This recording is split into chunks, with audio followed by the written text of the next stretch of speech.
Hello दोस्तों, नमस्कार। Proactive platform पर सभी का स्वागत करते हैं। आज हम बायोलॉजी के अंतर्गत पढ़ेंगे न्यूक्लिक एसिड।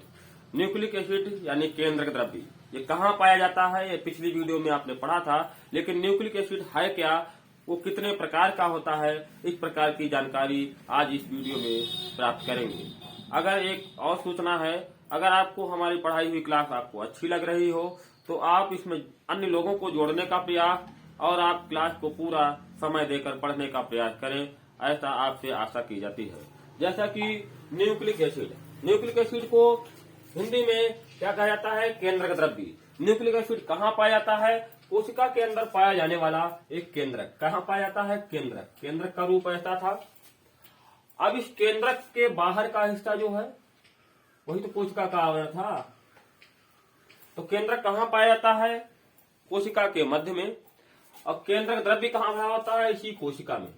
केंद्रक द्रव्य कहाँ है? इसी में। इसमें क्या है? केंद्रक द्रव्य। केंद्रक द्रव्य आपको पढ़ना क्या है? केंद्रक द्रव्य कितने प्रकार का होता है। तो इसके अंदर ही डीएनए और आरएनए। केंद्रक न्यूक्लिक एसिड केंद्रक द्रव्य जो है वो दो प्रकार का होता है, एक डीएनए और एक आरएनए। डीएनए और आरएनए। केंद्रक काम क्या करता है? कोशिका के अंदर कोशिका नियंत्रण का काम करता है। कोशिका के अंदर कोशिका जैविक क्रियाओं के होने वाली क्रियाओं के नियंत्रण का काम करता है। डीएनए की full form deoxyribose nucleic acid, आप लिख लीजिएगा, डीऑक्सीराइबोस न्यूक्लिक एसिड। आरएनए का full form ribose nucleic acid. ये दो प्रकार का पाया जाता है। अब एक केंद्रक के अंदर दो प्रकार के कैसे भाग पाए गए, यहाँ पर ध्यान देना है। इस केंद्रक में ही इस केंद्रक के अंदर यहाँ पर क्रोमैटिन के धागे की रचना यानी छड़ के आकार के इस रूप में घुमाव पाए जाते हैं।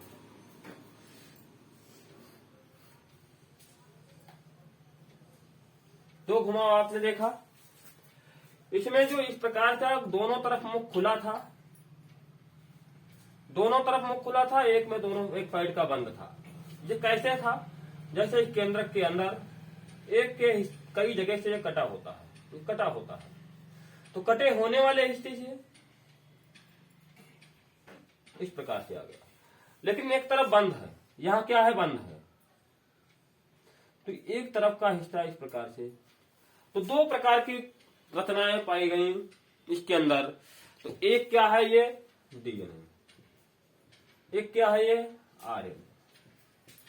डीएनए की रचना भी द्विकुंडलन है। डीएनए की रचना कैसी है? द्विकुंडलन है। आरएनए की रचना भी द्विकुंडलन के रूप में है, लेकिन इसका एक हिस्सा क्या है? जुड़ा हुआ है। तो यहां तक आपको डीएनए और आरएनए के इसके अंदर पाए जाने वाले भाग की जानकारी हो गई होगी। लेकिन इसकी जानकारी कुछ वैज्ञानिकों में मतभेद है कि इस केंद्रक के अंदर डीएनए का निर्माण पहले हुआ होगा या आरएनए का निर्माण पहले हुआ होगा। लेकिन डीएनए क्या है? एक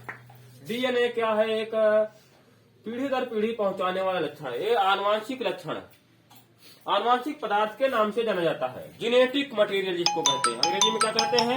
जेनेटिक मटेरियल। जेनेटिक मटेरियल के नाम से जाना जाता है। इस प्रकार के भाग को, हिस्से को जेनेटिक मटेरियल के नाम से जाने जाने के कारण यहाँ पर इसका परिवर्तन देखिए कैसे होता है। जैसे इस प्रकार का एक क्रोमोसोम मानव शरीर के अंदर क्रोमोसोम संख्या कितनी होती है? 46। कुल कितना जोड़ा होता है? 23 जोड़ा। ये क्या है? हिस्सा क्रोमोसोम।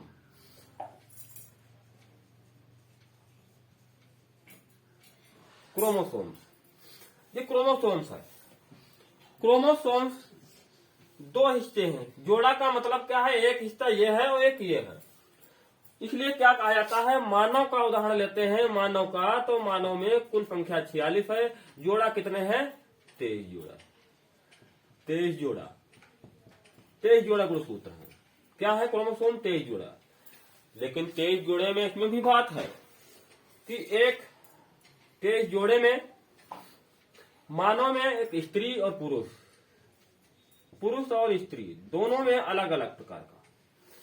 जैसे कि मेल ह्यूमन बॉडी है तो उसमें गुणसूत्र क्या होता है, गुणसूत्रों की दोनों में मिला करके ऑटोसोम क्या पाए जाते हैं, ऑटोसोम।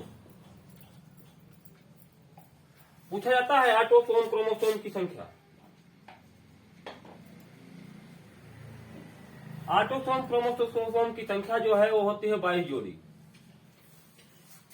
अब इन दोनों में ही मिला करके क्या हुआ, ऑटोसोम, ये दोनों में है, पुरुष में भी है और स्त्री में भी है। यहां तक जानकारी आपको हो गई होगी। जैसा कि यहां पर 22 जोड़ी के बाद देखते हैं कि इसी में सेक्स क्रोमोसोम होता है।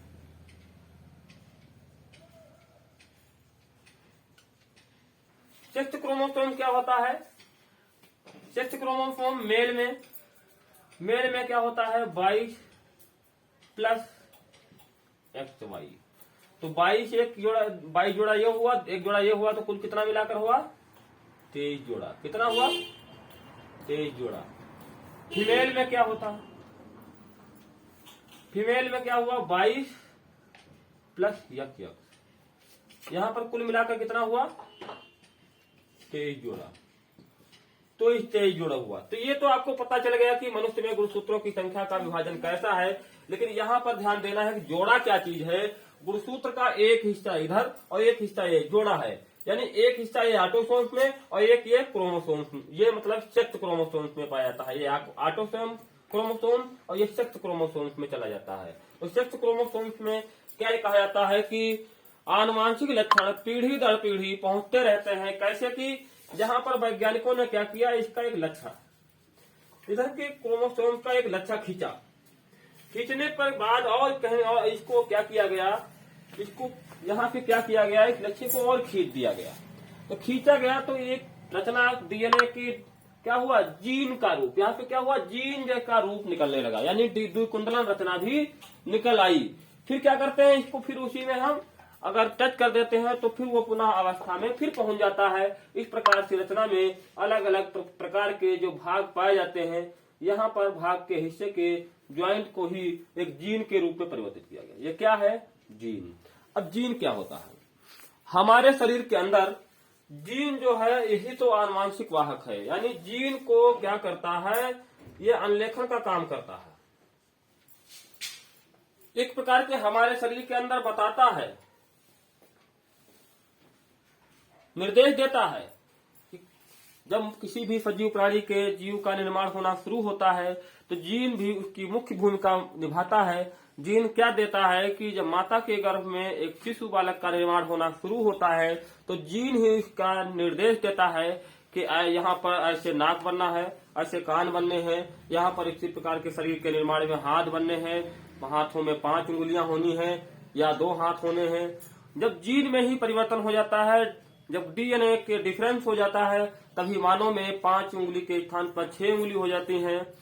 नाक का आकार में परिवर्तन हो जाता है, कान एक छोटा और बड़ा हो जाता है। लेकिन जब माता के गर्भ में सेल का डिवीजन होता है तो समसूत्री विभाजन के आधार पर होता है। समसूत्री क्या होता है, हमारे नाक के सीध बीचों बीच से मांग का हिस्सा, यानी दायां और बायां दोनों हिस्से जो हैं बराबर विभाजन होता है। दाहिना हाथ और बायां हाथ दोनों एक समान ही होंगे।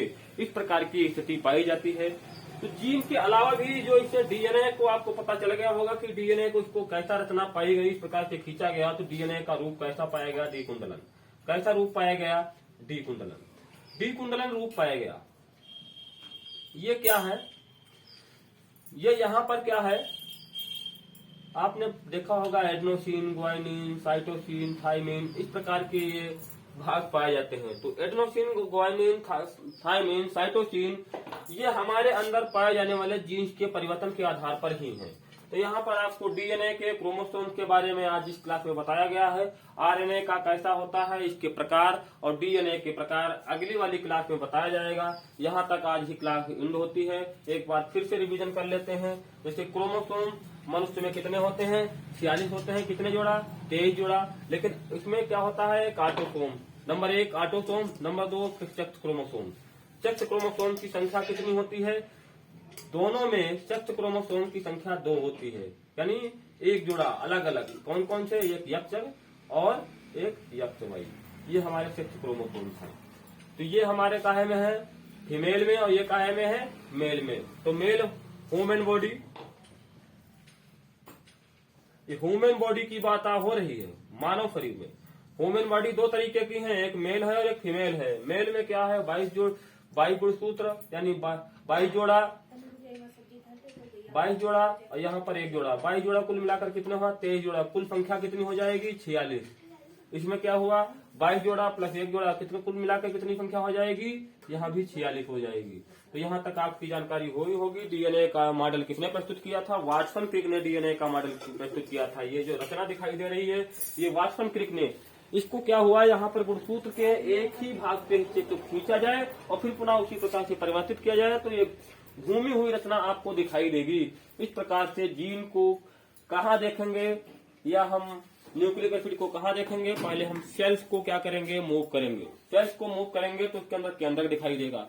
केंद्रक को मूव करेंगे तो उसके अंदर केंद्रक की रचना के अंदर डीएनए और आरएनए इस प्रकार की रचना दिखाई देगी। आज तक यहाँ ही क्लास एंड होती है। अब अगले टर्न पर आपको डीएनए और आरएनए के प्रकार कैसे हुए और इस केंद्रक के अंदर डीएनए और आरएनए का निर्माण कैसे निर्मित हुआ, इस प्रकार की जानकारी अगले टर्न पर दी जाएगी। यहाँ तक धन्यवाद।